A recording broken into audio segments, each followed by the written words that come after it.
Hello and welcome everyone to today's episode. I'm JJ Flazanes, your host. Thank you for downloading today's show. Today we're going to talk about the hero's journey. I am very excited to share this with you. It was perfect divine timing how this all happened. Now, it's going to be chock full of amazing content, but most importantly, the 12 stages of the hero's journey. So if you're driving, just listen the first round, but I would encourage you to go home or go to your desk and find a time to actually write down the 12 different stages, because we are all living in one of these stages. And I think one of the best things about today's show is the clarity and the framework that it can give you to move through the stage you're in to the next stage, or at least to give you hope that you're not going to be in this stage forever, no matter where you are. Now, other tools that you can be using to help you through whatever you're going through right now, of course, is my free 30-day manifestation challenge. The next one starts very soon on September 1st. We do it for 30 days.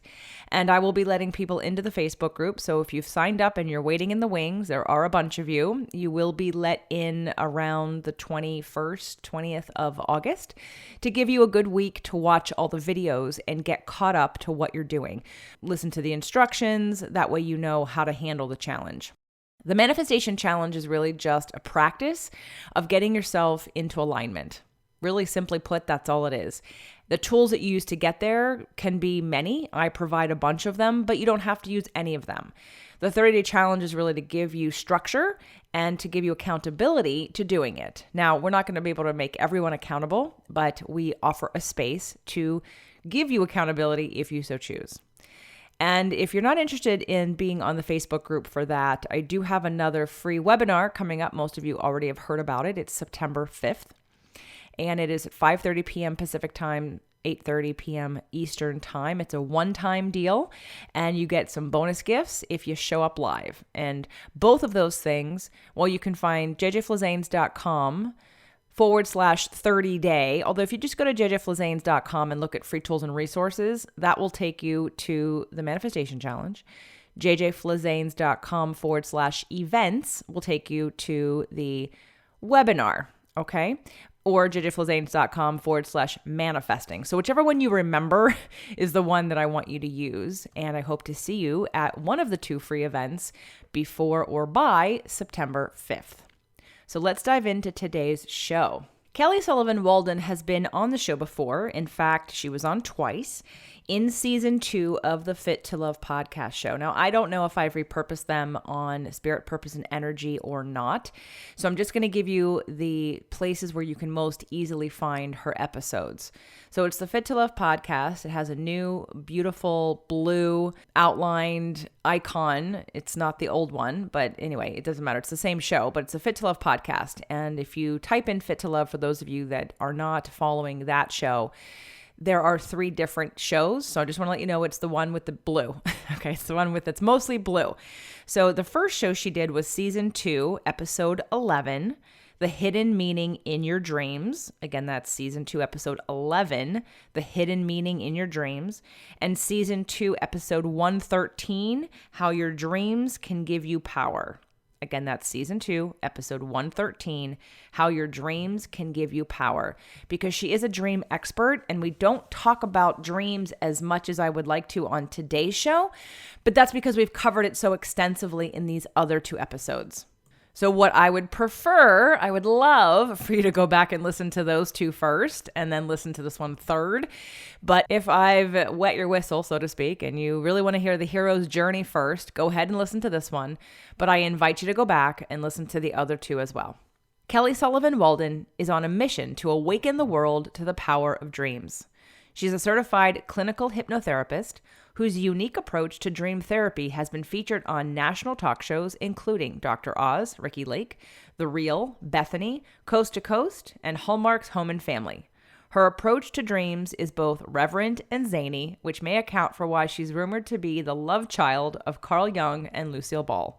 In addition to her latest work of Heart, the Hero's Journey Dream Oracle Cards, and the second edition of the Dream Oracle Cards, she's the author of 10 books, including bestsellers Chicken Soup for the Soul, Dreams and the Unexplainable, Chicken Soup for the Soul, Dreams and Premonitions, I Had the Strangest Dream, It's all in your dreams, Dreaming Heaven, and the Love, Sex, and Relationship Dream Dictionary. Welcome back to the show, Kelly.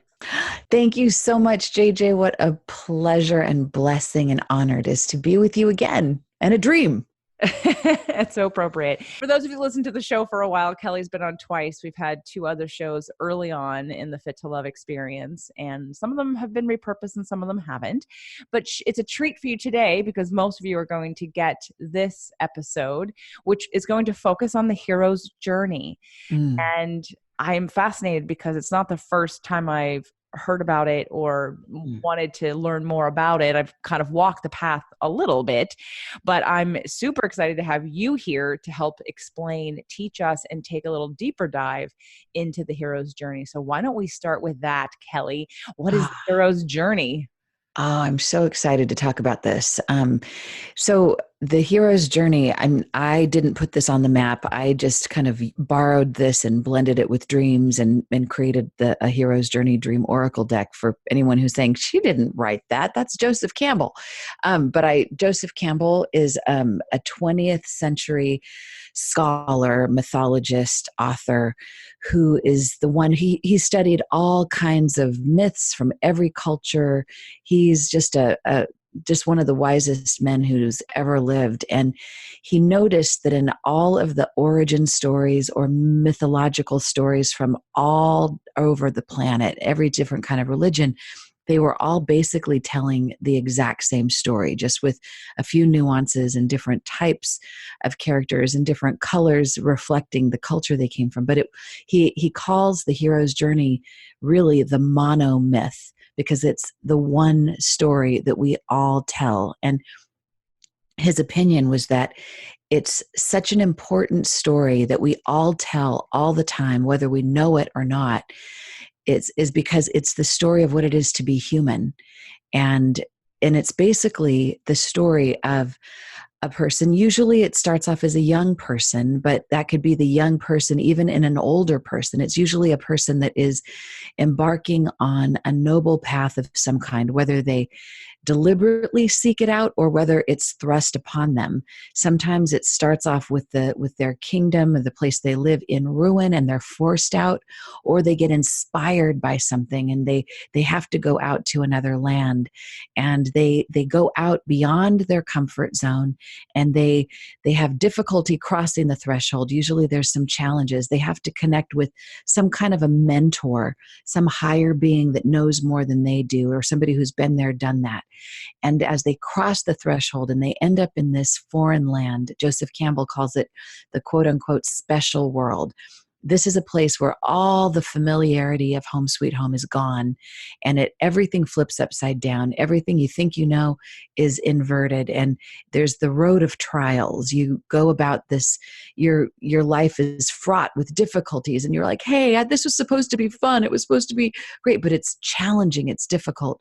And then you go into an innermost cave, or the belly of the whale, as it is sometimes. There's usually a dark night of the soul that causes the hero, and the hero doesn't know they're a hero, by the way. It causes them to have to hear their own inner voice. It causes them to have to go deep within themselves and find a resource in the dark that they didn't know they had. And armed with this resource, they then have to face their biggest challenge. And it usually involves a parental figure, a father, a mother, or some kind of a character that was an authority figure that was holding them down. Once they slay that dragon, overcome that thing, they get the reward. They're rewarded with some form of strength or wisdom or financial gain or status or something they didn't have. And often people think that's where the hero's journey ends. But Joseph Campbell said, no, no, no.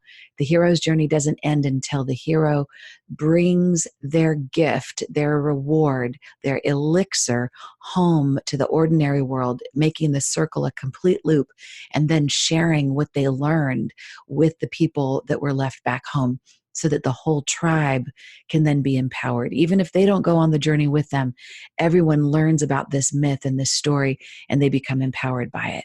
So it's really the story of our transformation. We're all on it all the time, whether we know it or not, just virtue of the fact that we are angelic beings that decided to put on human clothing and come here. And even if we sit and we're couch potatoes and we're not doing something that looks heroic, it's heroic just being alive, being here. But we can raise the game and have an even more epic hero's journey when we really bring consciousness to our lives and become aware of what we're doing, and we dedicate our path to something higher and bigger than ourselves. So JJ, even though this concept is, you've heard of it, but you didn't know about it before, you are a total hero on a hero's journey, and it's high time you get to know what the 12 stages are all about. So I'm so happy to get to share it with you. Yeah, I'm chomping at the bit here to continue on. Like I said before, I've dabbled in someone else presenting the hero's journey as a way to walk through your transformation and a way to walk through your life. But it's been in the back of my head, and I actually have never really used it. I've never really talked about it. I've never really sort of taken it on, if you will. Yeah. I know it's what all movies are made from. It's what most books are made from, right? Because we're watching, we're witnessing someone's transformation. And exactly it's always that, like you said, dark night of the soul. Like we have to have that in order to transform. And we all know that intellectually, but putting it in a structure of the hero's journey can soften the blow, I think, for those of us going through it in the moment. Exactly. It gives us a frame. So when I first got familiar with this, I was in therapy years ago, and I was so fraught with victimhood, feeling like, why has everyone in life done me wrong? Why me? Poor me, poor me. And my therapist at the time said, you need to every single day, at least once a day, maybe several times a day, remind yourself that you're a hero on a hero's journey. And that seemed just so far-fetched to me, because I felt like anything but there was something about that resonated. And in looking at the people who were being mean to me or being kind of the naysayers, it's like, oh, every hero's journey has those people. It's not a hero's journey without them. If everyone was like, yay, JJ, go girl, go, it's all awesome, everything you do is perfect, then you know you were off track. You know you're on track when you've got some allies, for sure. Everybody needs the allies, the ones that do have your back and totally get you. But if there isn't at least one person that's like, I'm not sure about you, what are you doing? Were they're questioning you, or even posing a great obstacle, or even a gatekeeper that, like, maybe trying to get your book published at the publishing company, you know for sure has your name all over it, and they're like, no, we'll pass. It's like that is even part of the hero's journey. There's got to be some tension. And without knowing that you're on a hero's journey, you might just take it personally, and you might just think this is just you, and you just get bad luck, and you might pack up your bag and go home. But knowing that you're a hero on a hero's journey, it creates a context around the difficulties that ennoble it, that give you a different frame, give me a different frame. This is why I've been so obsessed with it since I first learned about it. And I use it every single day with with my clients, with what I'm writing. And it just creates this context that gives me a little bit more strength and clarity, a bigger picture, to make it a little easier to just keep going. And it's pretty awesome. But here's a funny thing. When I talk about the 12 stages of the hero's journey, I find that one of the most difficult stages for people to really rock and do well is, strangely, the reward stage. Especially women. Women don't know how to accept their just desserts, their praise. They kind of skip right through that, like, oh, yay, okay, I got the book deal, or yeah, oh, yay, I won that, that award, or I got that thing, but okay, let's move on. What's the next mountain to climb? It's like we need to get a lot better at receiving and integrating the reward. I think that's one area that we could all really focus on, and be happy to show you how dreams can help us do that. Great. Well, with your superpowers of dreams and my superpowers of law of attraction and teaching people how to receive, because you can't get what you're asking for if you don't learn how to receive it, right? If you're not open and in receiving mode, A, you're not going to get it. And B, when it comes, you're not going to get it because you're not open to it. Exactly. So that's a great combination. But can we go over the 12 stages? Yes. First? Yes, Great. absolutely. Absolutely. So the first stage is, and sometimes this is not even considered a stage, but I think it's important to call it a stage. It's the ordinary world. This is like before anything happens. This is when you're in a moment of rest, a moment of, hey, I've got the world all figured out. Got it all. I'm feeling good about my life. My to-do list is done. Woohoo. Those are rare moments for most people, but it's kind of like just getting, this is when you get your ordinary stuff together. From my perspective, with regards to dreams, this is before you start dreaming. This is when you want to make sure you get your dream zone in order. You make your list of the things that you want your dreams to help you with. This is when you can make a gratitude list. It's like you kind of clean yourself up and get yourself ready as if you're going to know there's a trip ahead of me. I need to prepare myself. Okay, so first let's go through the 12 stages, and then we're going to use Kelly's expertise and what she can teach you and help you and empower you with dreams to how we can move through and amplify and clarify every stage of this and connect you a little bit deeper to what wisdom you already have internally by using dreams. So go ahead, let's go through the 12 steps. Okay, perfect. So the first stage is the ordinary world. Second stage, call to adventure. The third stage is the refusal of the call.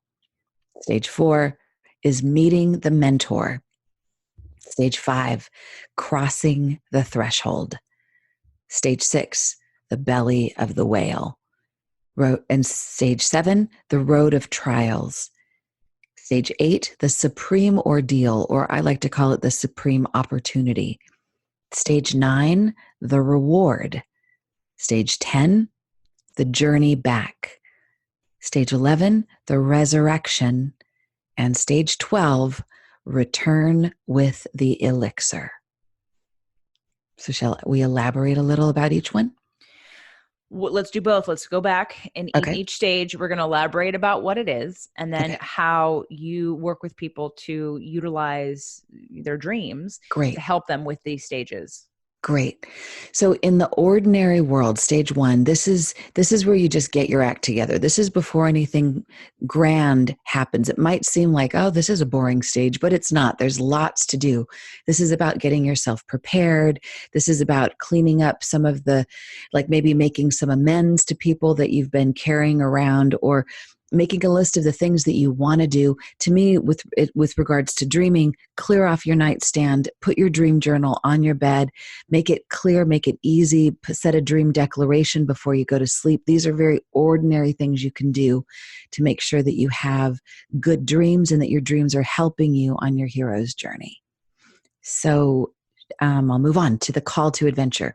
So often this happens organically. This is not something that we necessarily plan, although we can have a say in the matter. Often this will happen literally. Sometimes it's a phone call. Somebody calls you and says, hey, JJ, let's collaborate on a project. Or, hey, do you want to be in a TV show? Do you want to be in a video series? Hey, do you want to come to Europe and teach a class? So it can be some form of tap on the shoulder to do something that is an expansion of what you've done before, something that's a little bit risky, a little bit scary, or maybe a lot risky. So it's the call to adventure. And it can come even just in your own meditation when you're sitting still, nothing's going on, but you get an inspiration that comes in like from God or from an angel. It's like a divine tap on the shoulder. You might get an idea that way. So the next stage, the refusal of the call, this, a lot of people that teach about the hero's journey, I think skip over this. This is an important stage to honor. Anyone who starts out on a path to do something that is new, different, or a stretch is going to encounter resistance. I'm not good enough. I don't know enough. I don't have enough time. I don't have enough money. And if it's not you that's resisting the call, it will be somebody in your life saying, oh my God, that's ridiculous. Everyone else has already done that. Or no one's done that and it's probably not doable. Or there's some good reason that somebody that you care about or respect is going to say, don't do that. Or even it could just be the haters online or something where there's going to be some resistance. And I believe resistance is often a constant companion. It's going to come with us on the ride. So no matter what stage we're in, there will be some form of, I can't do this. What am I doing? I'm an imposter. This isn't enough. So when it comes to the refusal, actually, the first thing that came to my mind was marriage, and how many people. Well, I want to put this in context of relationship. Of course, this Yes. was definitely my life, but a lot of Yes. people get into relationship, and it doesn't have Yeah. to be marriage, but let's just say any relationship. And even if it's someone who inspires you, you think the Yes. world is your oyster. We're gonna go on this adventure together and this journey, and then the Right. first time your feelings are hurt Yeah. because something gets triggered in you, Boom. your resistance comes up because of your childhood wounds. Exactly. And Exactly. that stage, unfortunately, is to be expected. Yeah. It is where we, in my opinion, we have our comfort zone, and now someone is asking you to take a leap of faith and to go beyond your comfort zone into a place that you don't have tools for, you've never been before. And it is to be expected. I like what you said about resistance, in terms of like, it's kind of the constant companion. How Right. I like to phrase resistance for myself and others is that every stage, there's a new stage. It's like taking a step and wondering, I'm not sure what's on the other side of this.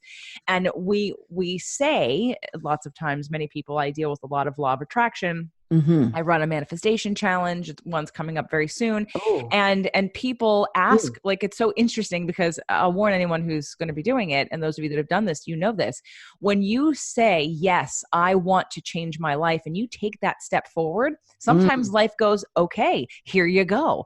Right. And people break up in relationships. They lose their Yes. jobs, something major. It happened to me. I mean, Uh-huh. it's happening to me Oh. as we speak. But it's knowing that you've asked for it and now it's here. And even if you Right. don't like it, and even if it's uncomfortable, you have a hand in asking for it. So to look at the resistance Right. as just that learning curve, just that new level of courage, new level of skills, new level of belief, next level. You want to get to the next level in your life. This is where it's like that eye opening, here's where I'm being called to grow and Right. expand, to receive and accept what it is I've asked for, which is different, bigger, better, whatever, than Yes. where I've been before. Right, exactly. And I think instead of hating that the resistance is there or wishing it away, I think we should be grateful for it. If we didn't have it, we would just run out in the middle of the street. We'd just say, "Hey, I'm going to be president of the United States." We'd just do whatever, and there wouldn't be any part of us editing or checking in. It's important that we have it. It's part of what keeps us alive. We wouldn't be here without it. So I think we need to have some reverence for our inner resistance, not make it our God, not let it drive our car for us, but it can ride shotgun with us, and it can be an informer, but it doesn't get to run the show. But it is an important part of what comes along for the journey. And I think using marriage as a metaphor is a perfect analogy. Getting married, I mean, somebody asking you to marry them, that's the call to adventure. And of course, the resistance is going to come up. And what's important is to then seek a mentor, get some insight from somebody whose marriage you admire, so that you can get some insight. So that's the next step on the journey. But just to tie in dreams for a second, every night we're called to adventure, because every night we're going to have dreams. So that's kind of that part of it. And then there's always resistance to remembering the dream or to writing it down. Even if we remember our dream upon awakening, there's like this was a stupid dream. Why am I going to write this down? Oh my God, it doesn't mean anything. There's refusal to even wanting to be a part of that journey, because it's weird. It's odd.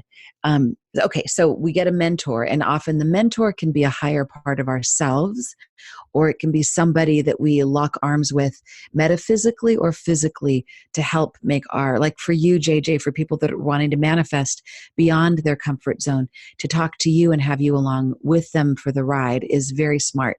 That will just strengthen the journey and make it easier to then cross the threshold, which is the next step. And really, you know that you're crossing the threshold. You can't just skip across the threshold. You have to use your will, because there's usually a threshold guardian. There's usually some serious form of resistance. I think of it as like the troll that lives under the bridge like, you don't want this, you can't do this, it's not okay, no, no, no. You can't tiptoe across that bridge. You've got to say, yes, I'm going for it. You need to engage your will, or align self-will with thy will, and then get yourself across that bridge. And then once you're across the threshold, you might find yourself, now here's where it's all there, everything can be happening at once. It's not necessarily in this order. By the way, the whole hero's journey is a hologram. People experience it sometimes way out of order. So it's not always cookie cutter exactly this way, but I like to teach it as if it were a ladder, or as if there were specific steps, just so we understand each stage, but know full well that the hero's journey is bigger than that. And some stages will happen one in front of the other, and sometimes all at once. But the belly of the whale, this is a dark night of the soul. This is where we drop in to, like, everything's upside down. Jonah ran from his purpose, and the whale swallowed him whole. And so sometimes this is, to me, I think the belly of the whale is where we confront the part of us that is afraid of being alone, or afraid of being smothered and being taken over by someone. The whale does both of those things. We're alone in that belly. We have to feel what it's like to not have anybody whispering in our ear telling us what to do. And it's also, we feel engulfed by that whale. We feel overwhelmed. And so many people that I've worked with over the years, we're all on this trajectory to learn to love the belly of the whale stage. It seems at first that there's nothing lovable about it, but it really is a wonderful stage, because once you accept that you're in it, that's the stage you're in, it can suddenly become quiet and calm. It's really the only calm time along the hero's journey. You can hear yourself think down there. And it's kind of just the moment that you come to peace with it is the moment the whale spits you out. And that's the key word there. That's the key phrase about making peace with it. And I think what this structure provides is consciousness that it is a process that you're going through. So many times we look at life and say, well, this is what it is right now. And but not recognizing you're not going to be where you are right now forever. This is part of the process. And if you can identify where you are on the process, you know what's coming next. If you can surrender at each stage to accept the lessons and the expansion that you've asked for. Otherwise, you wouldn't have gotten the call. Before we move on to the rest of the stages, because I know that while I have, I'm sure in the intro, told everybody what 2 shows that you were on, Unfit to Love, I'm sure they probably did not go back and listen to them, or it's been a long time. And I want to just connect at this level. Your expertise in dreams. And I just want to, if you had, I want to kind of give them a short little snippet of all the things that we've already talked about before on the show years ago, and what your expertise is in, and how you teach people to use that, and why we're going over this hero's journey to also connect people to their inner guidance that can help at each stage. So why don't you just explain? I know we're taking a pause in the middle of this thing here, middle of the stages conversation, but I just want people to sort of get a better framework for the power you are and the skills that you are wanting them to learn and to utilize. Sure. Well, in a nutshell, according to the American Hypnosis Association, our conscious mind, that's the mind that we're engaged in right now. It's our logical part of our mind. It's 12% of our mind's power. And this is also where our will is, by the way. When we say, ooh, law of attraction, I want to manifest going to Paris. That's our will. That's our 12% that's talking. Our subconscious mind, our dreaming mind, however, is 88% of our mind's power. This is our unconscious beliefs. This is the stuff that we've inherited from even lifetimes past. This is our deeper self. This is the part of us that is connected to infinity. And often when it comes to manifesting, I call it dreamifesting, but when it comes to like creating what we want in our lives, our 12% says one thing, but our 88% says another, and there's a conflict, and so we get frustrated because we don't get what we want. When you do dream work, in a sense, you're bridging the gap between the 12% and the 88% and getting your whole self aligned so that you're just moving in one seamless, streamlined direction. So you're not fighting against yourself. There's less resistance. So understanding your dreams, or even remembering even one dream symbol and using that as something that you think about in your waking life, something that you meditate on in your waking life, it's as effective as bringing together these two separate parts of yourself. It seems really simple, but there's all kinds of research, even from Harvard, that backs this up, saying that even if you don't know what your dream is telling you, if you can remember some part of your dream, you become more intuitive in your waking life. You become a better problem solver. You become even more confident and more bold in making decisions, because there's some part of you that feels like you are coming from your whole larger, stronger, better self. So there's so many benefits to bringing in your dreams and taking a little bit of time to pay attention to them and weave them into your life. The hero's journey and tying them together is a way of interpreting dreams and working with your dreams so that you have this really positive framework around even the funky dreams, so that you kind of know what to do with it or what's going on in your life, and you're able to perceive behind the scenes of you and see what's really going on. It's said that our ego can lie, and often does lie. Somebody asks you how you're doing. I'm fine. How are you? Fine. Oh, good. Great. But, oh, what are you dreaming about? Oh my God, I was being chased by a monster. Oh my God. It's like, wow, there's real anxiety going on. Let's talk about that, because if we shine a light on that, we'll unravel the most important thing that's happening and open the floodgates for so many blessings to come in. So to me, I've just been fascinated by dreams since I was a little girl, and I've really never stopped. I had a little hiccup in my 20s when I kind of poo-pooed my dreams, and that was probably the darkest time of my whole life, because I was kind of separate from my higher wisdom, and I did a lot of really stupid and self-destructive things that I'm now grateful for, because I have that contrast and I can relate to people that do stupid and self-destructive things. But I'm grateful I got my dreams back, and I got them back with a vengeance.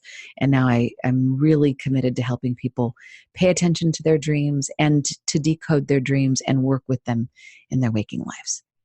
Excellent. And like I said before in the opening, the two shows we've done goes a little deeper into how you can access your dreams a little bit more, some tools and tips about that. And so I don't want to spend that time here today because it's already on the show. And Kelly's wisdom about the hero's journey, I think, is really important for a lot of you right now. I know you're going through things. I'm going through things. You're watching me live this. And I know a lot of you are living this. And I think to give it this framework and to identify where you are, what stage are you on the hero's journey, can give you some hope, can give you some grounding. You could feel a little less like you're out of control when you understand the stage that you're in. And then Kelly's going to weave in again the power that we all have of reading and understanding and interpreting our subconscious, which comes out in our dreams, as to what to do to move to the next stage. So. Exactly. And I'll just throw this in. One of the reasons why this is such an exciting thing for me to talk about, I've been wanting for years and years and years. I got the whisper in meditations before to tie in, to show people how I blend dreams with the hero's journey. And I was able to do that through this new Oracle deck. And people are telling me that they pull a card randomly, even like you pull a random card and you don't know what stage of the journey it's related to, but it gives you some reference to your hero's journey. It gives you an inspirational quote. It gives you a dream symbol to contemplate. So it puts you in that bridge place between conscious and unconscious or subconscious, so that you can start thinking, oh yeah, and remembering, oh yeah, I'm a hero on a hero's journey, and start to see your world around you and what's happening to you from that frame, so that you can make more empowered choices and decisions and pay attention to your dreams from that way. And the journal just came out, and I have meditations that go with that. So I'm really excited about this new kind of stage in my world to be able to present that. We'll talk a little bit more about that at the end and let people know where they can find these things and how they're helpful to them. Awesome. I think we were on the belly of The the belly of the whale. whale, which is awesome that we took our little break while we were in the belly of the whale, because isn't it lovely? In the belly of the whale is where there's depth. And I think we want to skip through it so fast, but it's like, oh, sometimes I'll even meditate on being in the belly of the whale. Oh my God, I have the funniest story for just a quick thing. This, I don't know if you can air this or not, but when I was in Spain teaching about dreams and the hero's journey, the word for whale is vagina, but the word for vagina is bah.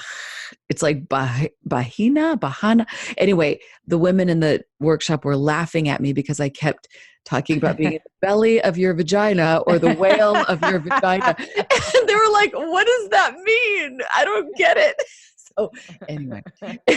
Okay. Anyway, so as soon as you get comfortable in the belly of the whale, that's the time that it spits you out. As it relates to dreams, dreams of being in the belly of the whale are any dream that relates to deep water or a big wave or some dark place. And it's often a shadowy kind of a dream. So that gives you a clue that that's kind of what's happening in your life, that you're moving through the belly of the whale.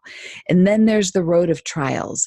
And in other words, this is where you meet your tests, allies, and enemies. There's a lot that happens here. So you get tested when people dream about being in school, being naked back at school, being unprepared for a test or a presentation, or you're giving a speech on a stage, but you forgot to wear your pants, or you forgot your monologue, you forgot what you were going to say. These are dreams where you're being tested. So in the hero's journey, we're constantly, like if we go through Mercury retrograde and your computer stops working or whatever, anytime you're tested, know that this is the road of trials on your hero's journey. You meet your allies on the hero's journey, and these are often underestimated, but we need to honor our allies. Like JJ, you're one of my allies. Whenever I see you, it's not often enough, but when I do, I always feel a surge of strength and empowerment. It's not a sign of weakness to gravitate and grab a hold of our allies. It's a sign of strength. We need a community of people who love us and see us and who are also sticking their neck out and also going outside of their comfort zone. So this is an important thing to keep track of on our hero's journey. If we start feeling weakened, like it's too hard, grab a hold of your friends, grab a hold of JJ, grab a hold of somebody in your community to help give you strength. When it relates to dreams, if you dream you're at a party, or there's a really good friend that's giving you some advice, or you're being championed, that is related to this stage of the hero's journey. And the enemies, the people in our waking life that challenge us online. If you post something and they say, oh my God, who the hell are you? There was somebody who I had accidentally friended on Facebook that said, what do you mean you've written 10 books? I've never heard of you. I think you're a quack. So hello enemy on my hero's journey. I mean, and I got to unfriend this person, and a bunch of my friends went after him and said, yes, she did. And just because you haven't heard of her books doesn't mean she hasn't written them, and blah, blah, blah. It's like there needs to be some grist for the mill. And when we reach those people, it doesn't mean we have to get our energy drained by them, but we just recognize, okay, I'm on my hero's journey because this person showed up. Yay. Doesn't mean you have to hang out with them, but know that they will be there. In your dreams, there's going to be some people that show up in our dreams, or some animals or some creatures that seem to not want our best for us. And we have to know that they are there trying to help to make us stronger. I often say an enemy is kind of like an enema, because it's helping to flesh out the stuff in you that you don't need so that you get to keep what you do. So you like that, JJ? That's a very interesting. I have to think about that one. I know for me, I don't consider them enemies. And I know in this scheme of Right. the 12 stages, enemy, and a lot of people do. When I think we get negative feedback, I think it's Yes. always a test. It's a test Right. of how much am I wounded by that, which is an Mm. indicator that I still have things to heal within myself. Because Hello. the Right. more things you can deflect and recognize the pain they have, well, I had somebody come on YouTube and say, well, you have no idea what you're talking about. You're too skinny. You have no idea what it's like, blah, blah, blah. And all I could think is, wow, she's in pain. She is Right. very, very frustrated. And that didn't affect me at all. And that Awesome. was a really good indicator of my own growth. And because, Yes. correct me if I'm wrong, but we're going to be on multiple heroes' journeys in our lives. Yes? Oh, yes. We Right. are on, I mean, there's like a macro hero's journey that we're on that we could say began the moment we were conceived, and that will complete itself when we go back to where we came from on the other side of the veil. But within this macro hero's journey, there are multiple hero's journeys. And the moment one ends, the next one has already begun. So yes, there will be many, many, many, many. And it's like that saying, die daily. I say be reborn daily. And even in a cycle of one day is a relative version of a hero's journey. So yes, many, many. So what would be great is if we recognize that, and it's funny that you mentioned die versus reborn, because in the Yeah, tarot deck, the death card is about rebirth. So it's exactly. one and the same, but wouldn't Yes. it be great to, every time you go through this and you approach a new, let's say, enemy, to check Yes. in with how am I doing? Am I responding Oh better? my Do I God. feel more powerful? Do I feel more grounded? And I think that's useful information because it helps us uncover our next bit of work to do to get back to being in alignment, and again to expanding in the way that we want to. Oh But my as God. I digress, because you and I could have No, this conversation this for 3 hours. we could, but I think this is a worthy piece because there's so many things that can stop us on our hero's journey that can make us want to give up, take our toys and go home. And it's like these moments when we get our ego punctured by something somebody says, we have to have a really healthy toolkit for how to deal with those things. I know one day when my first dream book, I Had the Strangest Dream, the Dreamer's Dictionary for the 21st Century, the day that it hit #1 on Amazon in dreams, I got the haters came out. It was like, what the heck? There was somebody that even said, die, bitch. What? Yes. And I was so stunned. It's like, I literally had the thought like, okay, I need to stop. Or I could see the thoughts like, okay, I need to not be so public. I need to like just keep it more internal, just focus on the people who know me and love me. And I literally could imagine myself shrinking because this one random stranger, and then there was a bunch of other ones. Somebody else was, who the hell are you? Where did you get your, what makes you Dr. Dream? You don't have an actual doctorate. What the, there's like all of that. It's like, oh my God, you're right. I need to run home. Mommy, can I have my old room back? But someone I talked to, one of my allies said, congratulations. Having feedback like this means that you are now not just preaching to the choir. Your message has gone beyond the choir. And anybody who has ever had a message go beyond the choir is going to have haters. There's no one more hated on Facebook or online than Oprah Winfrey. She's got more I hate Oprah pages on Facebook than almost anybody. And what's her God, her name is almost like yours. The author of Harry Potter, J.K. Rollins. J.K. Rollins. No author has more negative reviews than she has. She's got more 1-star reviews, I think somebody counted, than anybody else out there. And her books have sold millions of copies. So having haters doesn't mean pack up and go home. It means, yay, you've crossed over and you're not just preaching to the choir. And that's part of what comes with the territory. So, and Stephen Pressfield, a great, great marketing teacher, he says that he never reads his negative reviews because they have never once helped him to be more productive. He knows they're there and he says, yay, I've got them, but he doesn't spend time reading them because it will drain his energy and not propel him forward. If some people get propelled forward by reading their negative reviews, I, for one, don't get propelled forward. It definitely lowers my vibration. So unless it's like smacks me in the face and I can't help but see it, I'm not going to go looking for it. I know it's there. I know there's some people that hate my guts and want me dead, and that's fine. I don't have to go looking for them and trying to please them. I did a whole show called Dear Haters, and I read my negative feedback, my 1-star reviews on the air, and I addressed each one of them. And I know some people, and I know some of you who are listening right now, you didn't like it, and you didn't like it because you felt badly for me, and you thought that the energy was not positive. Now, I also, on the flip side, got a lot of positive feedback, and the reason why I did it, and not that I agree with you, I don't like reading them. But at the same time, I was like, I wouldn't sit down and read, like if I had 20, I wouldn't like sit down and be like, I'm going to read all the negative reviews, Right. but at the same time, again, it's a test for me. It's a test for me. Yes. Can I have compassion? Yes. Can I understand? Am I healed enough within myself to see through my wounds? Yes. To tap into why someone would go to that extent to say something. Right. And because then I get to understand, I mean, then I can be of service even on another level. Now, some people are, I'm not trying to chase down the people that hate me in order to try to get them to like me. Right. But when I can understand their wounds, I can more clearly direct my show, my life, my community to understand a little bit more and have compassion. I think compassion releases resistance when you have compassion for people. So this is, I agree with you that this was a great place to stop, because it is a place where a lot of people get taken down.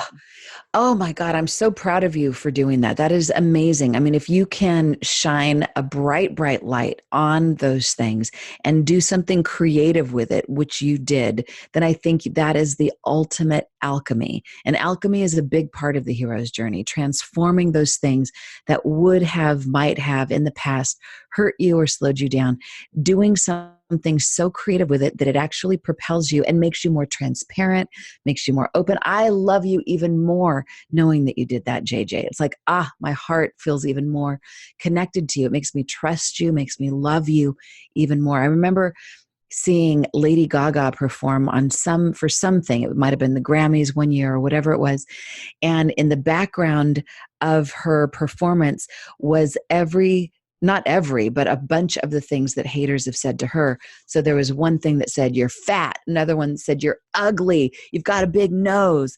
You've got a horrible voice. You're a whiner. You're a blah. And she just put all of them up there while she was just rocking out, dancing, doing her thing, and like shining a light on it as if to say, you have no power over me. Thank you for sharing. And here I go. And in dreams, by the way, we have little mini haters. It's as within, so without. If we have people in our outer life that don't like us, that are criticizing us, we have these characters in our dreams, and they're a part of ourselves. So I think when we can learn to love the little haters within ourselves, and if it's a part of ourselves, it's easier. We have more power over it than if we make it an energy that's outside of ourselves, that's gone rogue, and try to fix it or help ourselves from outside of ourselves. It just makes it easier when I see everything as a hologram.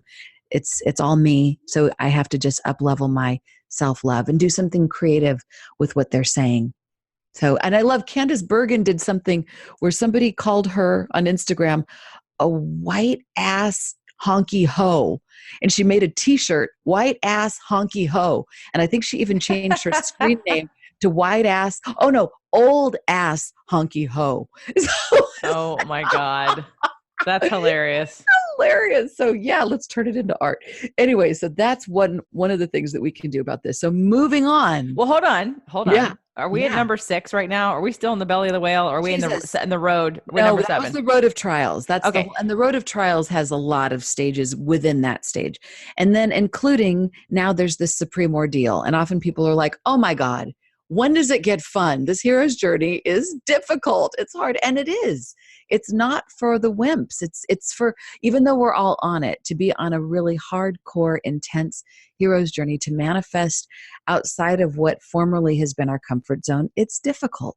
So it's par for the course that we're going to face our biggest boogeyman. Like in Star Wars, Luke Skywalker had to do the face-off with Darth Vader. So whoever your Darth Vader is, whatever big scary thought that is yours, whatever secret that's been in your closet that you didn't want people to ever know about you, or whatever the fear is, it's going to come up.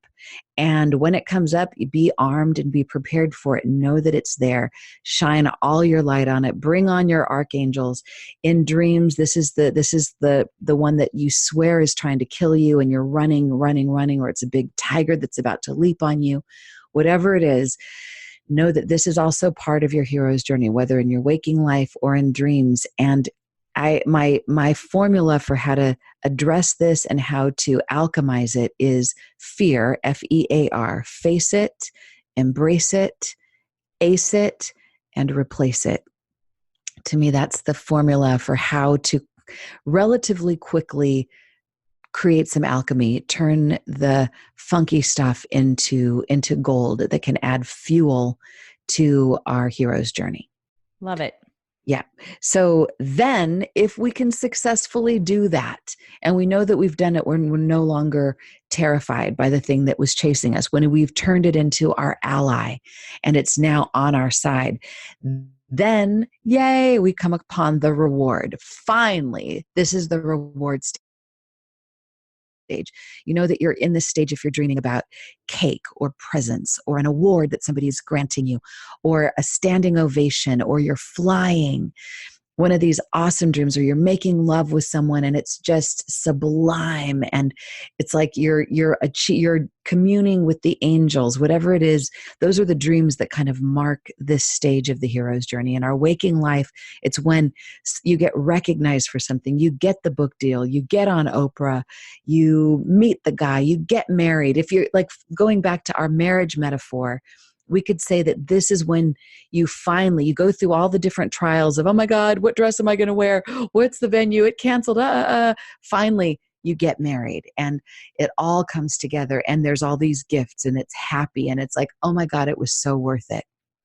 So that's the reward stage. And as we talked about earlier, it's easy to kind of skip past the reward stage and not revel in it long enough and to move on to the next difficult thing. But as JJ and I say, revel a little bit or a lot bit longer in the reward. Like have a longer honeymoon, have a longer celebration. Make sure that you get that little piece of cake, even if it's gluten-free. I say eat a faux nut if you need to celebrate with some kind of decadent thing. A faux nut is healthy for you and it's really delicious. So whatever it takes, do something to reward and celebrate yourself. In fact, do it every day. Anything Absolutely. else you want to say on that? What? Yeah, absolutely. You know, being in receiving mode. So it's part of what I Yes. do this manifestation challenge. And that's part of it, is to get into that receiving mode place every day, to Yes. practice that, because for a lot of people, that's out of their comfort zone for them to feel joy, for them to feel happy every day. You know, it's not something we're so used to feeling productive when we worry or when we plan for something or when we're, overdoing because we're have anxiety because we don't trust. So all of those things, definitely practicing receiving mode helps you to enjoy this stage and to receive more, as we all know. Exactly. So one practical thing is the next compliment you get from somebody, if they say, oh, you look so pretty in that, or, oh, that was such a wonderful thing you created. Stop, pause, take a big deep breath, put your hand on your heart and revel in that. Take it in. Like imagine you're a flower that's being watered. Receive it, absorb it, let it go into your roots. Next time you see a sunset or a pretty flower or anything, somebody sends you something, I don't know, whatever good thing, just be aware that you might have the tendency to skip past it, resist that temptation and just linger there, even if it's just for a few minutes longer. When you have a really good dream, I was telling somebody this the other day, so many people tell me about these good dreams and that they really spend the rest of their day pissed off because they couldn't go back inside the dream. It's like, oh my God, don't be pissed off that dream's over, because on a parallel plane, it's never over. It continues, and you can dip back into that fountain of youth anytime you want just by talking about it or thinking about it. So revel in that reward. In fact, we might even, like Reverend Michael Beckwith says, pain pushes until inspiration pulls. Most of us, at least in the past, up till now, are used to being motivated by pain. But we could just as easily get oriented around what inspires us, what feels good, so that we're positively inspired to move forward. And one way to do that is by reveling in these things that make us feel good, reveling in these positive dreams. And that may be a way to amplify our attractor beam to bring in more, better, good than it would be to just be working on ourselves and all of those difficult things. So I love this, and I'm glad that you relate to that, JJ. Okay. Just when you got your reward, that's not where the journey ends. The journey ain't over until you share it with the people back home. So we begin the stage called the return. And Joseph Campbell says that the return with the elixir sometimes is just as difficult as the refusal to the call in the beginning, because it's difficult to, now that you've had this breakthrough, this revelation, you know that the people back home might not get it, or they might look at you like you've got two heads. So why do I want to share this insight that I've gained with people that might not get it? Know that it's important to bring your message down to earth and to figure out a way to make what you've earned and learned accessible to the masses or to the people back home, because ultimately they're rooting for you to do this. So this is where you begin your journey back. At some point along your journey back, the resurrection kicks in, where your reward is no longer this thing that's external to you, or no longer this insight that you think about from time to time, but it's like you become the butterfly. You go from being the caterpillar into the butterfly. You become the elixir. You've embodied the energy of the flying dream. You've embodied the lottery that you won in your dream. You embody the reward so much that is your new you. You've embodied the hero that you are. And then you come home. You return with the elixir, and you know that you have returned with the elixir when you are creating some vehicle with which you can now share it, whether it's your book, whether it's a talk that you give, or it's your podcast, or it's simply your willingness to, when you're at a party, to share what you learned about when you were in Europe, or what you went through on your divorce, what you went through. So it's important to know that the journey ain't over until you can share it. So it's interesting, the return of the elixir, as you mentioned, sometimes it's just that willingness, and it is that thing that you're birthing. I mean, in a way, you can even look at this too, like pregnancy, right? Yes. It's the stages of what happens. And of course, before you have a child or before you create the book, there are things that are uncomfortable along the way, and challenges and tests and all that good stuff. So, all right. So now we have the hero's journey, and halfway through, I thought, we really should be cutting this into 2 shows. Now I've extended this, and today's show will be a little bit longer than normal, because I didn't want to leave people hanging like, hey, you didn't hit the stage I was in yet. I was like, okay, I can't separate the stages, because they'll say, no, I've done all that already. I'm not in that stage. What's the next one? What's the next one? Right. Okay. So, what I would recommend for all of you, I know a lot of you write to me and tell me that, you listen to the show when you're driving and you can't take notes. But obviously this is one of those episodes where I'm going to possibly recommend that you listen to it while you're sitting at your desk, or when you're at home before you go to bed, or when you wake up in the morning, or on the weekend, or some time where you can just take a few notes and really notice where you are here, and see if that shifts how you feel about where you're going and what you're going to do with that. And it may or may not. And as Kelly said, she gave a lot of different ideas about how you can use your dreams and the information that you're getting through your dreams to help you in each one of these stages. But I also know, besides Kelly's 10 books, that she's got a deck of oracle cards. So why don't we talk a little bit about with using this framework right now? Yes. And I want you to give the whole overview, because again, like, I know people get excited about the newer content, so they're not, right. they haven't paused to go back and listen to the other shows. So why don't you just explain to everybody where to find you and how you work with people currently? I know you have a lot of offerings in terms of materials people can do on their own, but just for the person that's listening, thinking, well, can I work with you privately? And can you do dream interpretation, or do you do any events? So go ahead and just give us, where can we find Kelly? What do you recommend for home study courses and materials? Okay, so before I answer that question, thank you so much for asking. I just wanted to go back to our marriage metaphor. So I got married about 17 years ago, and I learned so much through that. My younger sister just got married 2 weekends ago. And I was able to give her advice based on what I did right and what I did wrong. And so she was able to apply that into her marriage. And it was awesome. So that's like an example of the going home with the elixir. Like it's not just mine to keep, my insights from my well-earned and the difficulties that I had. It's like, it was so satisfying to share it with my little sister. So something so simple like that. That's what it means to come full circle.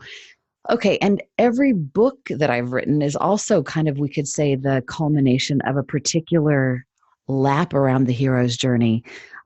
This book, the Hero's Journey Dream Journal, this is something that I've been dreaming about and that has been percolating in the background for a long time. So the journal is out, the Hero's Journey Oracle deck, Hero's Journey Dream Meditations. These are all out. It's like a whole package that is out, that's weaving dreams and the hero's journey together. I'm so excited. And they've been nominated for some awards, and I'm up for, whatever. We'll see. So Congratulations. Congratulations. Thank you. Thank you. Thank you.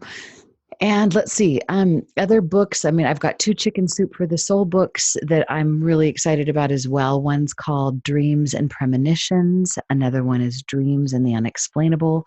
For people that say, okay, out of all your books, which one do you recommend? For people that want to take a deep dive in understanding the nature of their dreams and how to alchemize dreams, my book that is my favorite is It's All in Your Dreams. And that one talks about the 5 portals to an awakened life. It's important. And then I've got 2 dream dictionaries. One is called what's it called? I Had the Strangest Dream. And that's the Dreamer's Dictionary for the 21st Century. And then I've got one for those who are more relationship and marriage oriented. It's the Love, Sex, and Relationship Dream Dictionary. It looks at dreams and dream symbols from the perspective of love. So those are, and then I've got other Oracle decks, but that's kind of the main gist with my books. My Facebook page is Kelly Sullivan Walden, Dr. Dream. It's very long, but I post all kinds of, I have I do a Facebook Live every Wednesday morning before my radio show, which is every Wednesday from 10 to 11 on Unity Online Radio. It's called Ask Dr. Dream. And on Instagram, I'm Kelly S. Walden, and Twitter, also Kelly S. Walden. But the last thing, and probably the most important thing, is my website, which is kellysullivanwalden.com, or ihadthestrangestdream.com. I offer a free dream declaration, meditation, plus a bunch of videos and a bunch of offerings that are, it would be at least, a couple $100 worth of free dream-oriented gifts that you get when you sign up on my website. And one of the things you should look for on my website is my upcoming journey to Teotihuacan, Mexico. It's coming up in January 2020. And it's a journey that I do that is my favorite thing that I do all year long. It's an accelerated dream experience where people have a true awakening. We climb the pyramids and explore the ancient mythologies of the Toltecs, and it's super powerful, and I love taking people, and I'm just, what a blessing to get to be here with you, JJ. So I know I'm rambling on and on, but I want you to know what a blessing it is to be with you and your awesome community. Thank you again for having me back. Well, it was time. The universe said it's time. Otherwise, we would not have run into each other at Agape. Yes. And it wasn't that I wasn't thinking about that. I thought, yeah, but it was time. So thank you for being on the show again and for this amazing explanation of the hero's journey. I think it was the right time for everyone listening to take all of the teachings and things they've learned so far and plug it into a structure that now has perspective. Just like I teach about I use the seasons as an example for, I tell people often, imagine if you didn't know what a season was. Every winter we would freak out, right? But you understand the cycles, which makes you not freak out. You plan for it, you expect it, and you embrace it. Well said. Exactly. It's like, oh my God, it's snowing.